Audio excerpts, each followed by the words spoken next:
কান ধরো বলছি, ধরো। শুধু কান ধরলেই হবে না, মুরগি হও, মুরগি হও।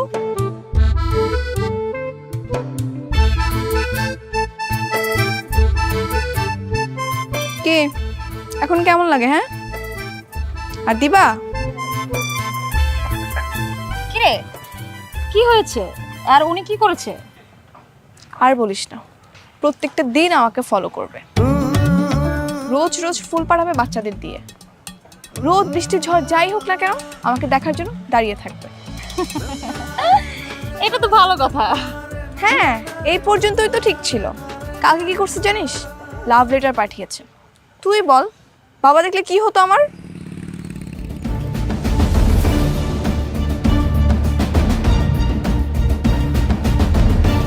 এই, তোর নাম কি নীলা? হ্যাঁ। তোর বাপের নাম কি কাদের শিকদার? হ্যাঁ, কেন? ওই, এটা উড়াইলো। আই ওয়েট, আমি কি আলুর বস্তা নাকি যে উঠিয়ে নিয়ে চলে যাবেন? কি করেছি আমি? তুই কিছু করছ নাই, করছে তোর বাপে। তোর উড়াইলো যামু, তোর বাপে আর সুর করে চান্দা দিয়া যাবো, বুঝছ নাই? এই বেটা দাঁড়া আসিস কে? উড়াইলো।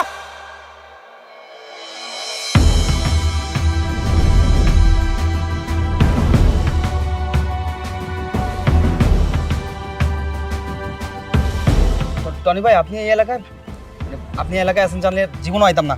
এই সাইরাতে চল চল চল চল চল চল চল চল।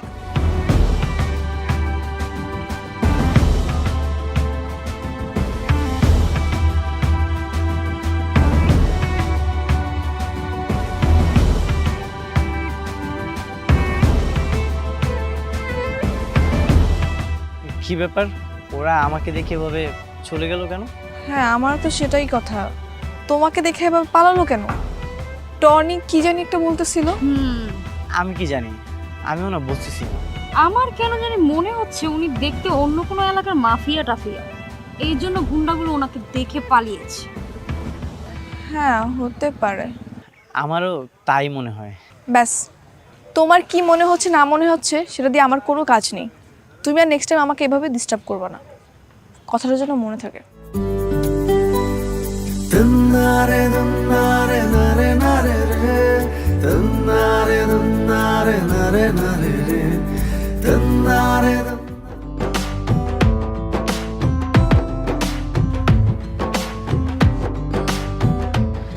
কি কেমন লাগে এখন?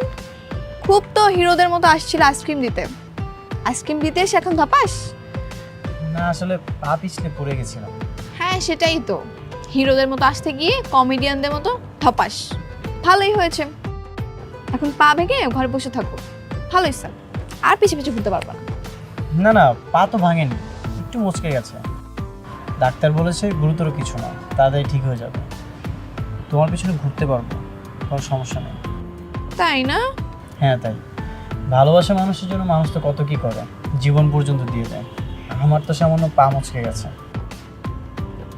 আচ্ছা, যা হওয়ার হয়ে গেছে, আশা করি এখন থেকে তোমার মাথা থেকে সব ভূতগুলো নামবে।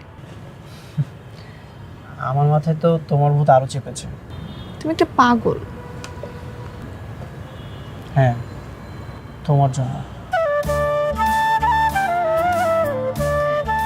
আচ্ছা, তো এখন কি অবস্থা তোমার পায়ের? যন্ত্রণা করছে? একটু আছে, ঠিক হয়ে যাবে। ইস, কেন যে তোমাকে এত রিস্ক নিয়ে আইসক্রিম আনতে বললাম, এখন গিলটি ফিল হচ্ছে। দোষ যখন করেই ফেলেছো, এবার আই লাভ ইউ টু বলে দাও। যেভাবে পিছে লেগে আছো, মনে হয় না আই লাভ ইউ বলতে আর বেশি দিন লাগবে। আজই করো না। কি অ্যাকসেপ্ট? এত সহজ না, আর একটু দেখি বুঝি চিনি তারপর। ঠিক আছে। আচ্ছা চলো, তোমাকে বাড়ি পৌঁছে দিই। না না, সমস্যা নেই, আমি একাই যেতে পারবো। তোমার ক্রাশ তোমাকে বলছে বাড়ি পৌঁছে দিবে, আর তুমি ভাব দেখাচ্ছ। না না, তেমন কিছু না। আমি ভাবলাম যে তুমি কেন কষ্ট করে যাবে, এই জন্য আর কি। ঠিক আছে, চলো আমাকে পৌঁছে দাও। ঠিক আছে, চলো।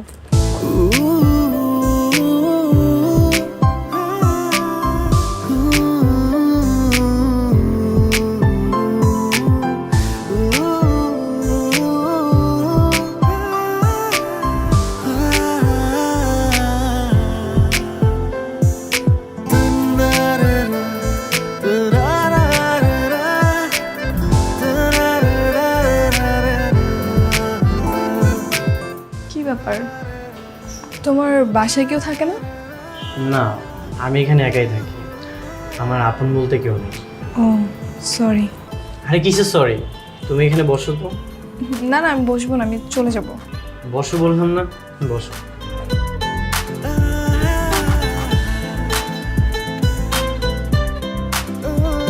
আমার যে কি আনন্দ হচ্ছে তোমাকে আমি বলে বোঝাতে পারবো না। তুমি আমার বাসায় এসেছো। থাক, এত ব্যস্ত হতে হবে না, আমি চলে যাচ্ছি। চলে যাবে মানে? কি খাবে সেটা বলো। কিছু না। কিছু খাবে না? আচ্ছা, কফি কফি খাবে? না না, আজকে না, অন্য একদিন খাবো। হ্যাঁ,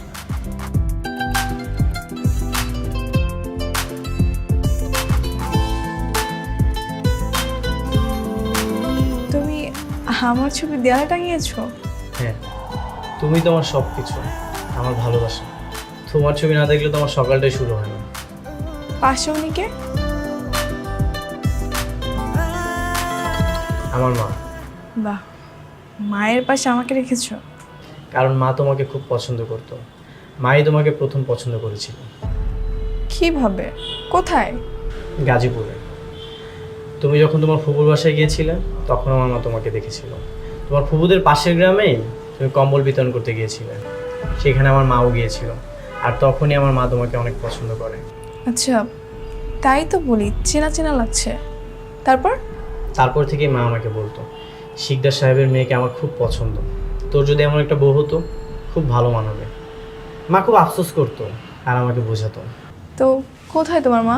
আমি তো দেখছি না। মা অ্যাক্সিডেন্ট করে মারা গেছে। ও, মা মারা যাওয়ার পর থেকেই মায়ের ইচ্ছা পূরণ করার জন্য আমি তোমার পিছনে লেগে আছি। তুমি যদি একবার হ্যাঁ বলে দাও, পৃথিবীর সব প্রাপ্তিগুলো পূর্ণতা পাবে। তার মানে শুধু মায়ের পছন্দের জন্যই আমার পিছনে ঘোরো? না, বিষয়টা তেমন না। আমি যখন তোমাকে প্রথম দেখতে এসেছিলাম তখন তোমাকে আমার খুব পছন্দ হয়। আমি তোমাকে ভালোবেসে ফেলি। আচ্ছা হয়েছে, আমি তাহলে চলে যাই। আমার উত্তর? এখন না, কালকে সকালে দিব। ঠিক আছে, বাই। শোনো, হুম? Love you.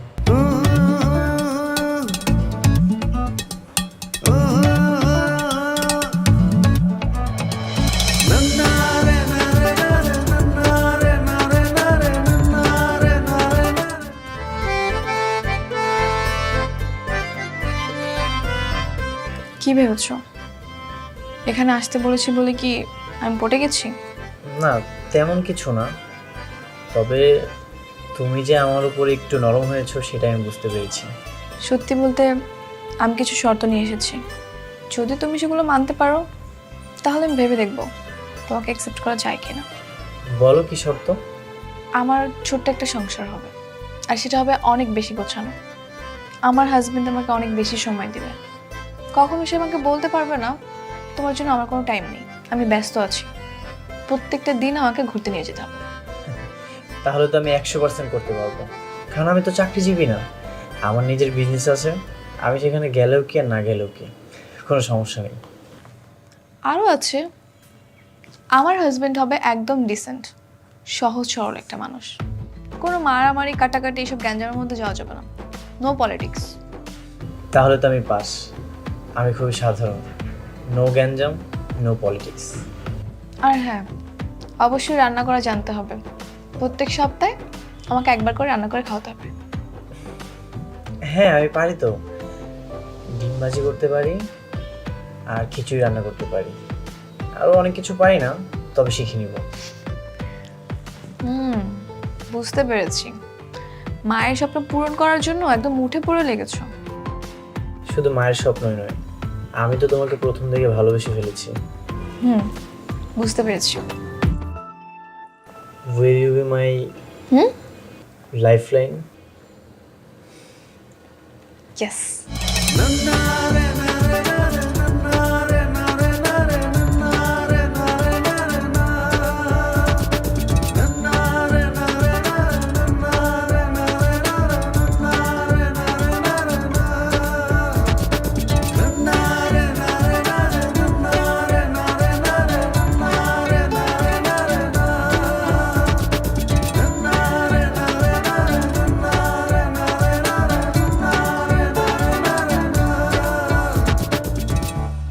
এটা তোমার জন্য।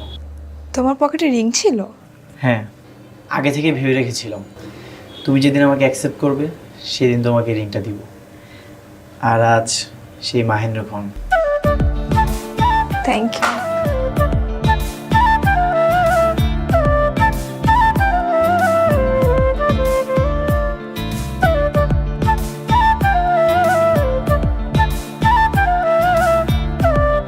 দিনটা অনেক সুন্দর গেল। তুমি অনেক কেয়ারিং একটা ছেলে। আমি হয়তো অনেক লাকি, তাই তোমাকে পেয়েছি। ইয়ার এমন মাত্রই তো ইয়েস বলেছো। আস্তে আস্তে দিন যত যাবে আমার ভালোবাসা বৃদ্ধি পাবে। জানি না কোনো ভুল করে ফেললাম কিনা, তোমাকে চিনি না, জানি না, ইয়েস বলে ফেললাম। জন্মের পর থেকে কি কেউ কাউকে চেনে? জন্মের পরেই তো সবাই পরিচিত হয়, হয়তো আগে নয়তো পরে। হয়েছে, বুঝেছি। আচ্ছা একটা কথা বলো তো, তোমার আম্মু না হয় অ্যাক্সিডেন্টে মারা গেছে, কিন্তু তোমার ফ্যামিলির বাকি সবাই কোথায়? বাকি সবাই অ্যাক্সিডেন্টে মারা গেছে। ও সরি। It's okay. তাহলে তো মনে হয় তোমাকে কথা বলতে একাই যেতে হবে আমার বাবার সঙ্গে। হ্যাঁ, আমি একাই যাব, কোনো সমস্যা নেই।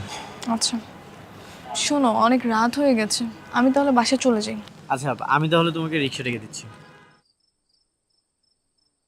এই মামা, 8 নম্বর সেক্টর।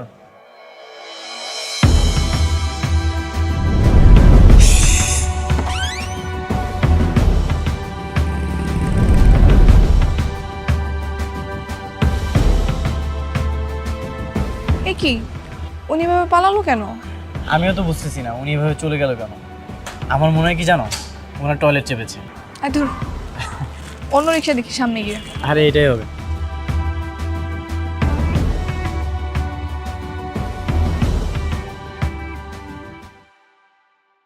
বাবা, বাবা। মা বল। ওই আজকে রাফি আসবে দেখা করতে। ও তাই? কখন? এ তো রওনা দিয়েছে অনেকক্ষণ আগে, মনে হয় চলে আসবে কিছুক্ষণের মধ্যেই। আচ্ছা আচ্ছা, ও একা আসবে না তার ফ্যামিলি সহ? বাবা, ওর ফ্যামিলিতে কেউ নেই, ওর মা ছিল অ্যাক্সিডেন্টে মারা গেছে, ও একাই আসবে। ও, এইরকম একটা ছেলের কাছে তোর বিয়ে দেওয়া কি ঠিক হবে? বাবা সমস্যার কিছু নেই, অনেক ভালো একটা ছেলে, আমি ওকে অনেকদিন ধরে দেখছি, একদম আমার মনের মতো, অনেক ভদ্র, ইনোসেন্ট। তুমি তুমি দেখলে তোমারও পছন্দ হবে, দেখো তুমি। আচ্ছা আচ্ছা, ওই তো চলে আসছে মনে হয়, আমি দেখছি।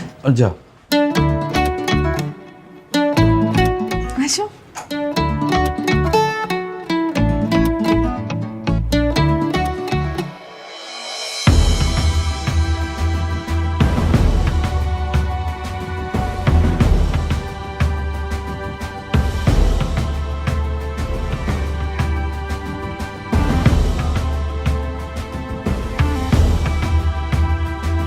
রাফি, ইনি আমার বাবা। বাবা, রাফি আসছে।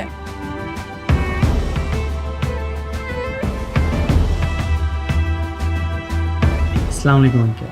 ওয়ালাইকুম আসসালাম। আচ্ছা বাবা, তোমরা তাহলে কথা বলো, আমি চা বানাই। এই বসো।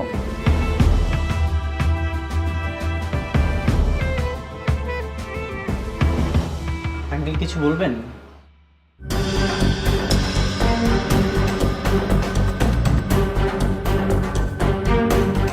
টনি, তুমি কেন আমার মেয়েকে টার্গেট করেছো? আঙ্কেল টনি কে? আমি তো রাফি। আপনার মনে হয় কোথাও ভুল হচ্ছে। আমার এই চোখ ভুল করতে পারে না। আমি জানি তুমি রাফি নও, তুমি টনি।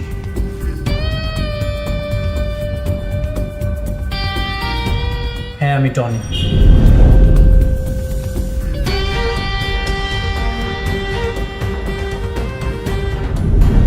কিন্তু আঙ্কেল আমি এখন ভালো হয়ে গেছি, এখন আমি রাফি। বাবা, বাবা, আমার একটা মাত্র মেয়ে, আমার মেয়ের জীবনটা নষ্ট করো না বাবা। আমি আমি আমি জোর হাত করছি, আমার মেয়ের জীবন থেকে সরে যাও বাবা। বাবা প্লিজ। না না আঙ্কেল, এটা আপনি কী করতেছেন? আমি নীলাকে অনেক ভালোবাসি, আমি কেন ওর জীবনটা নষ্ট করব? বাবা তো তো তোমার তোমার কত টাকা লাগবে? আমি দেবো। আমার মেয়ের জীবনের কাছে টাকা কোনো বিষয় না বাবা, তবু আমার মেয়ের জীবন থেকে সরে যাও বাবা।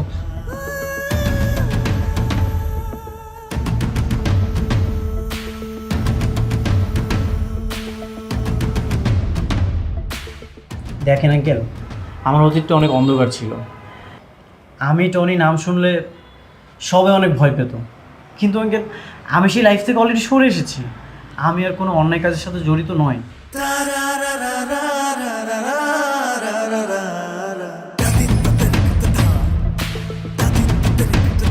মানে রাফি তুমি কি করতে অতীতে? বাবা কেউ? ওর নাম রাফি নয়, ওর নাম টনি। ও গাজীপুরের অন্যতম মাফিয়া ডন বিক্রম পাঠানের অন্যতম শিষ্য। ওদের নামে এখনো ঢাকা শহর কেঁপে ওঠে। আমি আমি নিজে ওদের শায়েস্তার শিকার। ওদের আস্থানায় 1 সপ্তাহ আমাকে রেখে দিয়েছিল, পরে 50 লাখ টাকা মুক্তিপণ দিয়ে আমি জীবন নিয়ে বাঁচিয়েছিলাম। আঙ্কেল আমি আসলে একদম চুপ, বের হ আমার বাসা থেকে, বের হ। নীলা, তুমি আমার একটা কথা শোনো। এই চুপ, আমি তোর কোনো কথা শুনবো না, এক্ষুনি বের হ। নীলা, তুই কি বের হবি নাকি পুলিশ ডাকবো? আচ্ছা আচ্ছা, মাথাটা ঠান্ডা করো, আমি চলে যাচ্ছি।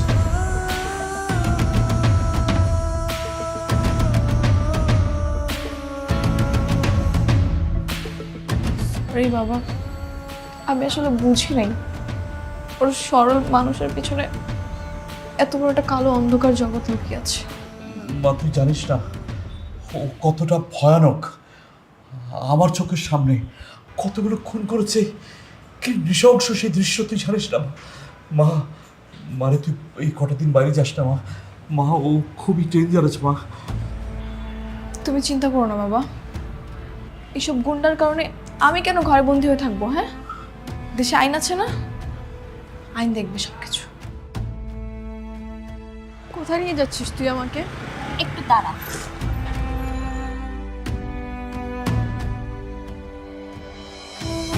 তুমি আবার কেন আসছো আমার চোখের সামনে? তোমাকে আমি নিষেধ করেছি না? তুমি কি চাও আমি তোমাকে পুলিশের হাতে ধরিয়ে দিই? নীলা, আমি তোমাকে কিছু কথা বলতে চাই। আমি কি বলবো তুমি তোমার কথাটা তো শুনবে। আমি তোমার কোনো কথাই শুনবো না। তুমি একটা ফ্রড, মিথ্যাবাদী। তোমার কোনো কথাই না ট্রাস্টেবল না। লিসা, তুমি চুপ করে আছো কেন? ওকে একটু বলো না আমার কথাটা শুনতে, প্লিজ লিসা। ও তোকে কি বলতে বলছে?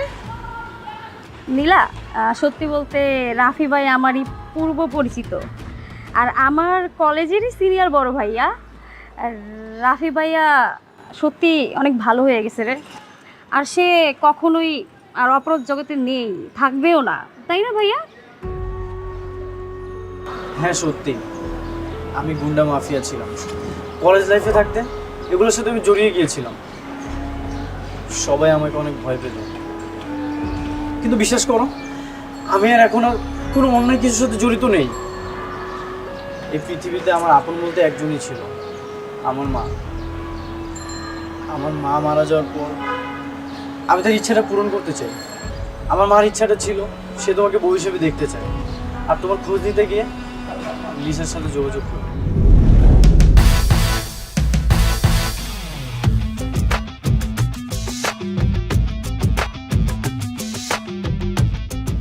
দেখেন ভাইয়া, এটা কোনো মতেই সম্ভব না। নীলা আপনাকে কখনোই বিয়ে করবে না। বিয়ে করবে কি করবে না সেটা কোনো যায় আসে না। আমি আমার মায়ের ইচ্ছাটা পূরণ করতে চাই, সেটা যে কোনো কিছুর বিনিময়ে। ভাইয়া, এটা তো কোনো পণ্য না যে আপনি ওকে টাকা পয়সা দিয়ে কিনে আনবেন। টনির সামনে কেউ গলা উঁচা করে কথা বলে না, নাহলে আমি ভুলে যাব তুমি আমার ছোট বোন। আচ্ছা, আমি যদি ওরা কিডন্যাপ করি, আমাকে বিয়ে করবে না? বিয়ে মানে কি? শুধু বউকে তুলে এনে ঘরে সাজিয়ে রাখা, নাকি তাকে নিয়ে সুন্দর একটা সংসার, সুন্দর একটা স্বপ্ন? তাহলে আমাকে কি করতে হবে? আপনি কি আপনার মাকে অনেক বেশি ভালোবাসেন? আপনি আপনার মায়ের স্বপ্ন, ইচ্ছে পূরণ করতে পারবেন? সব করতে পারবো, সব। তাহলে ভাইয়া আপনি ভালো হয়ে যান, সুন্দর স্বাভাবিক জীবনে ফিরে আসেন, দেখবেন জীবন অনেক সুন্দর। নীলা তো আমার মামাতো বোন, ও অনেক ইমোশনাল। আপনি ওর পিছনে লেগে থাকেন, দেখবেন কাজ হয়ে গেছে, ভেবে দেখি। এরপর যখন তোমাকে প্রথম দেখি, সত্যি বলতে আমার অনেক পছন্দ হয়। আমি তোমাকে অনেক ভালোবেসে ফেলি। আর তখনই আমি লিসার হেল্প নিই, তোমার পিছনে লেগে থাকি। তো লজ্জা করে না নিজের কাজিনকে এরকম একটা ছেলের সাথে তুই জড়িয়েছিস? আদব। নীলা, বিশ্বাস করো, আমি আর কোনো অন্য কোনো কিছুর সাথে জড়িত নেই। আই চুপ! আমি তোমার কোনো কথাই শুনবো না। তুমি ভালো হও কি মন্দ হও তাতে আমার কিচ্ছু যায় আসে না। আর তোমার মতো একটা ছেলেকে বিয়ে করা তো দূরে থাক, আমি তোমার ছায়াও মারাবো না।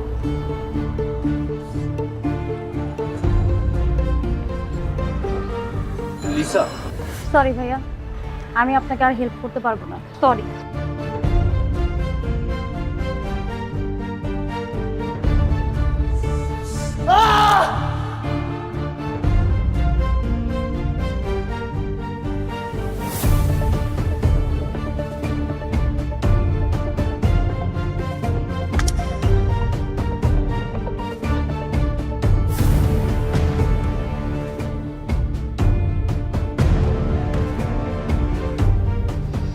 তোর আগেই কইছিলাম এই সমস্ত মায়াগো পিছনে ঘুরে কোনো লাভ নাই। তুই জানোস আমগো বস এখনো তোর লাগে অপেক্ষা করে, জানোস? আমি নীলার অনেক ভালোবাসি ভাই, ওরে আমার চাই। আমগো জীবনের সবচেয়ে বড় বাধা কি জানোস? মায়া মানুষ।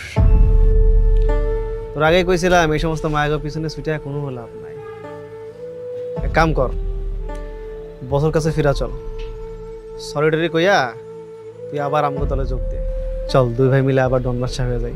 না ভাই, আমি আর আগের জীবনে ফিরে যেতে চাই না, আমার নীলারে চাই। আর আমি বুঝলাম না একটা জিনিস, তোর মা একটা মায়ের পছন্দ করে বসে আছে বলে সেই মায়ের পিছনে তোর কেন ছুটতে হবে? দুনিয়ায় ওই মায়া ছাড়া আর কোনো মায়া নাই তোর? ভাই, মায়ের পছন্দ করা মেয়ে হিসাবে না, আমি নীলার অনেক ভালোবাসি, অনেক পছন্দ করি। একটা জিনিস বুঝলাম না আমি। আরে পাগলা, একটা মায়ার লাগা তুই ভালো হয়ে গেলি, তুই কি লাভ হয়েছে? ওই মায়েরা পাইছস? শোন, দুনিয়ায় না ভালো মানুষের কোনো ভাত নাই। আমগো একটা মূল মন্ত্র আছে, কি জানোস? যখন সোজা আঙুলে ঘি না ওঠে আঙুলটা বাঁকা করতে হয়। এখন যদি তুই আগের জীবনে থাকতিস, ওই মায়ের বাপ তোর কাছে আয়া পড়তো, আশা কইতে বাবা আমার মায়ের বিয়ে করো। এখনো সময় আছে, আমি কইলাম আবার ফিরাই, তোর জন্য লাভ। কি ভাবতাছোস? তো যেটা কইলাম সেটা কর। ঠিক আছে ভাই, আমি একটু ভাইবা দেখি। আচ্ছা, আমি গেলাম।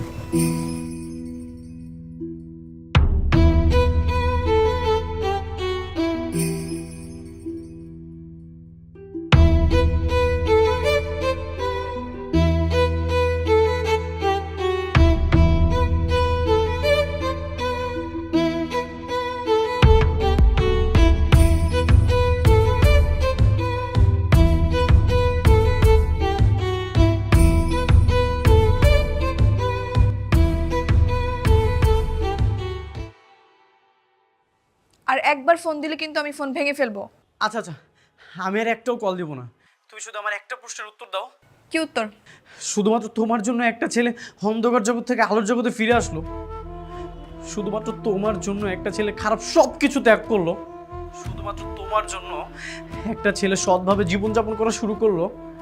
তুমি তাকে পছন্দ করলে, ভালোবাসলে, এখন তার অতীতের জন্য তাকে তুমি সরিয়ে দিবে? হ্যাঁ দিলাম। নীলা, অতীত তো অতীতই, সেটা তোর কখনো সামনে আসবে না।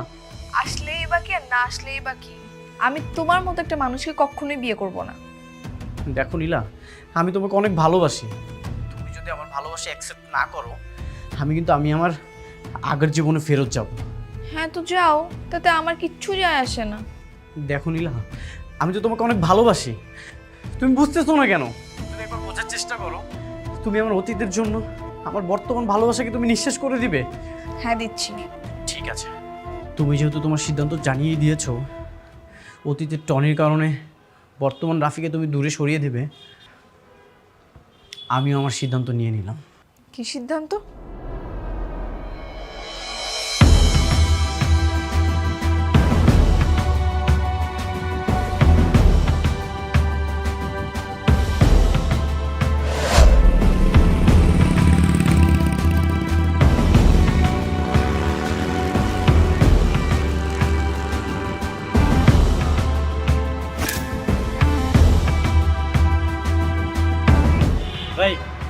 চলেন। এই সবাই চল আমার সাথে। শোন, ডিরেক্ট হোমকে উপর রাখবি, কোনো মনিতা করবি না, বুঝছস? এই সবাই ভেতরে চল।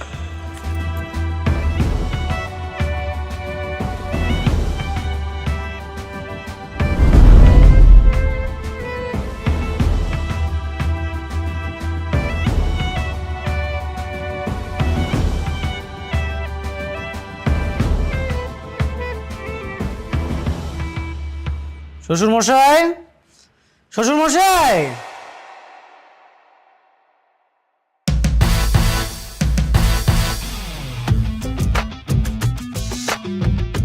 কি ব্যাপার, তোমরা এখানে? শ্বশুর মশাই, একটা জিনিস ভাইবা দেখলাম, এই দুনিয়াতে আসলে ভালো মানুষের কোনো দাম নাই, তাই আগের জীবনে ফিরে গেছি। বৌজান কই? বউর একটু ডাকেন দেখি। বউ কই মানে? কি বলছো সব?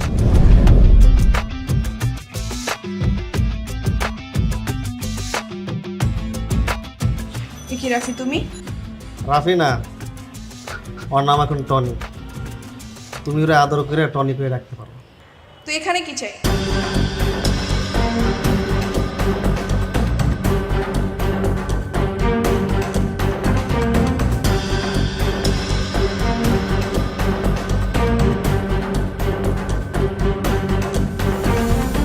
তোমারে চাই। আচ্ছা আমগো বিয়া, মায়ের ইচ্ছাটা পূরণ করার লেগা ভালো হয়ে গেছিলাম, তাই তোমার লগে বিবাহ বন্ধনে আবদ্ধ হইতে চেয়েছিলাম সুন্দরভাবে। কিন্তু তোমার জেদ, মন মানসিকতায় এখন জোর করে বিয়ে করা ছাড়া আর কোনো উপায় নেই।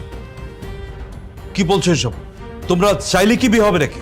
হবে, আপনি চাইলেই হবে। আপনি অহনই বিয়ার ব্যবস্থা করেন, নাইলে আমাকে করণ লাগবে। কি কস? আর নাইলে আমার এই পিস্তলের প্রথম বুলেট যাবে আপনার বুকে, দ্বিতীয় আপনার মায়ের বুকে। আমি এক্ষুনি পুলিশকে কল করব। এই তোরা চুপ করে দাঁড়িয়ে আছিস কেন? ফোনগুলো নিয়ে নে, প্রত্যেক রুমে রুমে যা। এই এই রাখো। রাফি বাড়াবাড়ি হয়ে যাচ্ছে কিন্তু।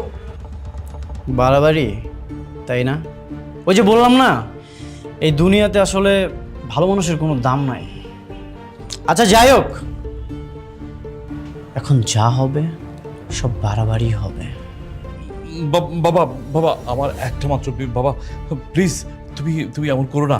তুমি কি চাও? টাকা চাও? আমি টাকা দেবো, আমার সব টাকা তোমাকে দিয়ে দেবো। আপনার কত টাকা লাগবে সেটা আমাকে বলেন। এই টনি কখনো টাকার কাছে মাথা নিচু করে না, খালি টাকা টাকা টাকা, তাই না? জমিদার হয়ে গেছেন। আপনি একটা কাজ করেন, আমার পোলাবন্ধের সাথে গরুর হাটে যান, একটা গরু কিনে নিয়ে আসেন। আপনার তো একমাত্র মেয়ে, কোনো কিছুর কমতি যেন না থাকে। রাফি ভালো হচ্ছে না কিন্তু। ভালো হবে, সব ভালো হবে। ফারুক ভাই, আপনার শ্বশুরমশাই সব কিছুর ব্যবস্থা করেন, আমি আমার বউজানটা নিয়ে শপিংয়ে যাই।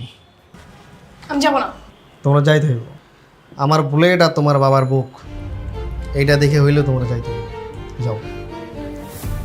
বেশি বাড়াবাড়ি করো না, তাহলে একটা বন্দুকের গুলিও না মিস হবে না, সবগুলো তোমার বাবার বুকে যেয়ে লাগবে। বাবা বাবা, রাফি, টনি, কাকু এদিকে লই আই।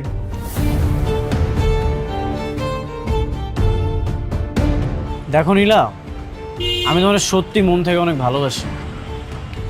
আমি চাইছিলাম তোমার বউ করে আমার ঘরে নিব, তুমি যেটা চাইছিলা সুন্দরভাবে জীবনযাপন, আমি সেটাই করতাম। কয়লা ধুলে যেমন ময়লা চায় না, কিন্তু তুমিও কখনো ভালো হবে না। দেখো, আমি তোমাকে রিকোয়েস্ট করতেছি, তুমি আমাকে ছেড়ে দাও প্লিজ। নীলা, আমি সত্যি তোমার অনেক ভালোবাসি, আমি তোমার কোনো সময় ছাড়তে পারবো না। যদি ভালোই বাসো তাহলে আমার জীবন কেন নষ্ট করতেছো? কে নষ্ট করছে তোমার জীবন? তুমি যদি রাফিকে বিয়ে করতে চাইতা তাহলে কি জীবনটা নষ্ট হতো?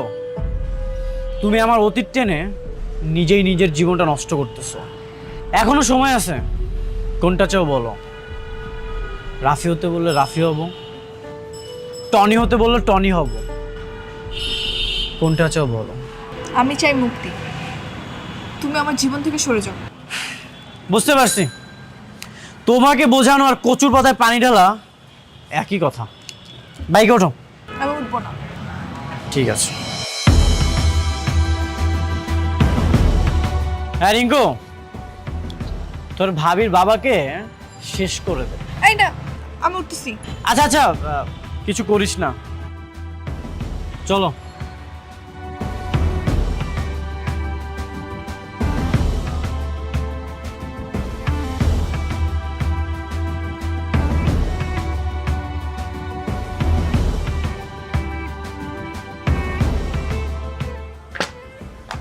কাকু লেখেন। কি লিখবো? কি লিখবেন জানেন না? না। আপনার মায়ের বিয়া না, এই বিয়ে উপলক্ষে কয়টা গরু জবাই করবেন, কয়টা ছাগল, কয়টা মুরগি, হ্যাঁ এই লিস্টগুলো করা লাগবে না? লেখেন। আমি লিখবো না। কাকু কাকু লিখবে না।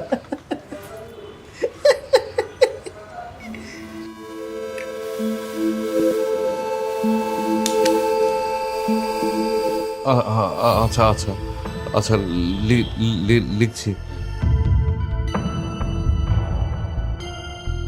কি কি লাগবে এখান থেকে নাও। কি হলো, চুপ করে দাঁড়িয়ে আছো কেন? বললাম না বিয়ের জন্য কি কি লাগবে এখান থেকে নাও। সব লাল লাল নিবা, যেন তোমাকে লাল টুকটুকে বউ লাগে। তুমি কি ভাবছো লাল টুকটুকে বউ সাজিয়ে আমাকে তোমার সংসার করাবে? হ্যাঁ।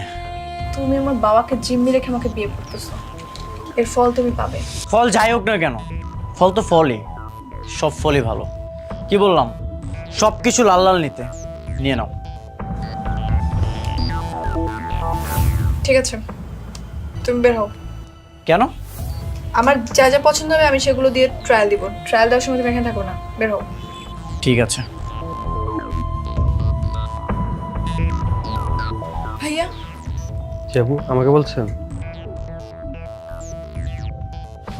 ভাইয়া আপনার ফোনটা একটু দিবেন, আমি 999 কল করব। কেন? দেন না, লাগবে।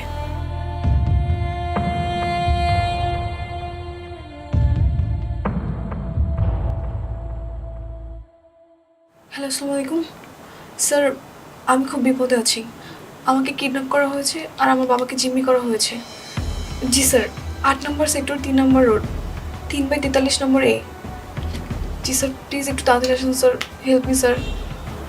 জি sir, thank you thank you thank you ভাইয়া।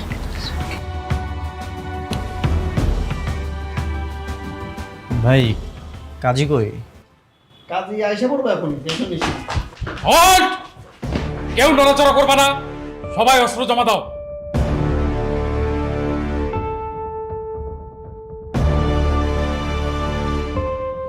টনে, তুমি আত্মসমর্পণ করো টনে। বন্দুক নিচে। আপনারা এখান থেকে চলে যান, নইলে কিন্তু নীলাকে গুলি করে শেষ করে দিব। আর জানেন তো, টনির টার্গেট কখনো মিস হয় না। আমরা এক পাও পিছাবো না টনে। তোমাকে আমি আবারও বলছি, তুমি আত্মসমর্পণ করো টনে। আমি আত্মসমর্পণ করব? আমি আমার ভালোবাসার মানুষকে রেখে জেলে চলে যাব? হয়তো একসাথেই জেলে যাব, নয়তো একসাথেই সংসার করব।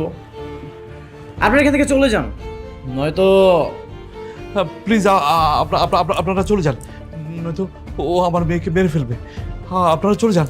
ও আপনার মেয়েকে কখনোই মারতে পারবে না, কারণ ও আপনার মেয়েকে ভালোবাসে। ও আপনার মেয়েকে ভালোবেসে সকল অপরাধ ছেড়ে ভালো হয়ে গিয়েছিল। টনে, আমি আবারও বলছি, তুমি আত্মসমর্পণ করো টনে। দেখুন অফিসার, মাথায় ভূত চাপলে কিন্তু বাঘেও ধান খায়। আমি রিকোয়েস্ট করছি আপনারা এখান থেকে চলে যান, নাইলে কিন্তু একটা লঙ্কা কাণ্ড হয়ে যাবে, প্লিজ। না স্যার, আপনারা যাবেন না। ও আমাকে গুলি করে দেখ, তারপর ওর মতো অমানুষকে অ্যারেস্ট করে নিয়ে যান। ঠিক আছে, তবে তাই হোক।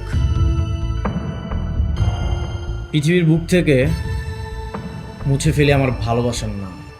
না না, প্লিজ প্লিজ প্লিজ, তুমি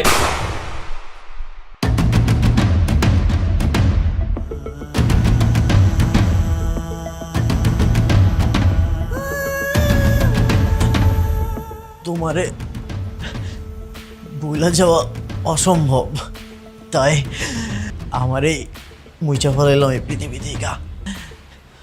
হয়তো একটু হইলেও তোমার মনে আমার জিদি থাকবো।